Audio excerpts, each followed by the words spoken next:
everybody, this is Emily the artist, and we're going to be trying something different today. We are going to be reading a classic creepypasta. If you guys enjoy this, I might do more. So anyway, let's get on with the reading, and I hope y'all enjoy it. During the summer of 2003, the events in the northeastern United States involving a strange, human-like creature sparked brief local media interest before an apparent blackout was enacted. Little or no information was left intact, as most online and written accounts of the creature were mysteriously destroyed. Primarily focused in rural New York State and once found in Idaho, the self-proclaimed witnesses told stories of their encounters with a creature of unknown origin. Emotions ranged from extremely traumatic levels of fright and discomfort to an almost childlike sense of playfulness and curiosity. While their published versions are no longer on record, the memories remain powerful. Several of the involved parties began looking for answers that year. In early 2006, the collaboration had accumulated nearly 24 documents dating between the 12th century and present day, spanning across 4 continents. In almost all cases, the stories were identical. I've been in contact with a member of this group and was able to get some excerpts from their upcoming book. This first one will be from a mariner's log in 1691. He came to me in my sleep. From the foot of my bed, I felt a sensation. He took everything. We must return to England. We shall not come here again at the request of the Rake.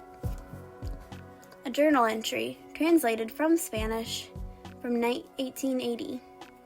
I have experienced the greatest terror. I have experienced the greatest terror. I have experienced the greatest terror. I see his eyes when I close mine. They are hollow, black. They saw me and pierced me. His wet hand. I will not sleep. His voice. The rest of the text is unintelligible. A suicide note from 1964. As I prepare to take my life, I feel it necessary to assuage my guilt and my pain I have introduced through this act. It is not the fault of anyone other than him. For once I awoke and felt his presence, and once I awoke and saw his form. Once again I awoke and heard his voice, and looked into his eyes. I cannot sleep without fear of what I might next awake to experience. I cannot forever wake. Goodbye. Found in the same wooden box were 2 empty envelopes addressed to William and Rose, and 1 loose personal letter with no envelope.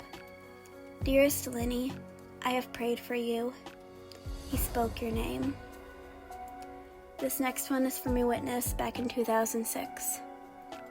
3 years ago, I had just returned from a trip to Niagara Falls with my family for the 4th of July. We were all very exhausted after a long day of driving, so my husband and I put the kids straight to bed and called it a night.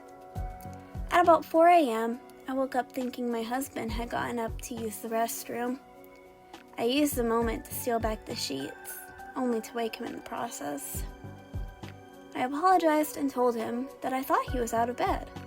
When he turned to face me, he gasped and pulled his feet up from the end of the bed so quickly, his knee almost knocked me out of the bed.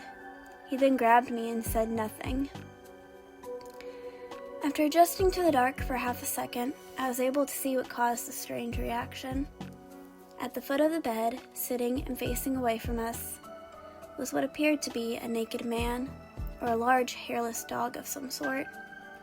Its body position was disturbing and unnatural, as if it had been hit by a car or something. For some reason, I was not instantly frightened by it, but more concerned to its condition. At this point, I was somewhat under the assumption that we were supposed to help him.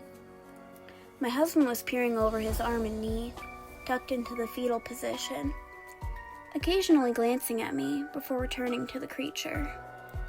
In a flurry of motion, it scrambled around the side of the bed and crawled quickly in a flailing sort of way right along the covers until it was less than a foot from my husband's face. It was completely silent for about 30 seconds. Probably closer to 5, but it seemed like a while, just looking at my husband. It then placed its hand on his knee and ran into the hallway leading to the kids' rooms. I screamed and ran for the light switch, planning to stop this thing before it hurt my children. When I got to the hallway, the light from the bedroom was enough to see it crouching, hunched over about 20 feet away. It turned around and looked at me, covered up in blood. I flipped the switch on the wall and saw my daughter, Clara. The creature ran down the stairs as my husband and I rushed to help our daughter. She was very badly injured and spoke only once more in her short life. She said, "He is the Rake."